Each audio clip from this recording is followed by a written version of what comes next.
Գայի ժողովը դարել է, չգիտեմ, մի հատ տեղ, որտեղ որ մարդիկ գնում են ու ես ասեմ, ես քո դեպ համաձայն եմ, որ ոչ մի աշխատավարձ այդքան չարժի։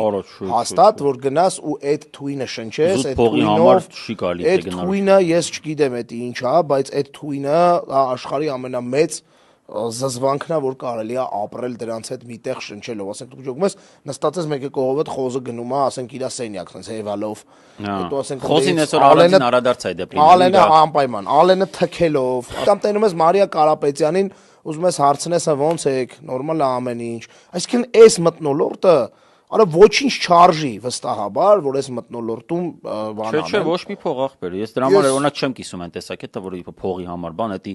անկախ նրանից, որ այդ մարդկանց ես գիտեմ նաև իրանց բարոյական տեսակետից մեծ մասին, նաև այն փողը չէ, որ գնաս այդ ավելավա տաքսի քշես, ասենք դրա, չգիտեմ, 40%-ի չափ փող աշխատես, բայց այտենց եթիմների հետ նույն տեղում չգտնես։ Խնդրեմ, նայ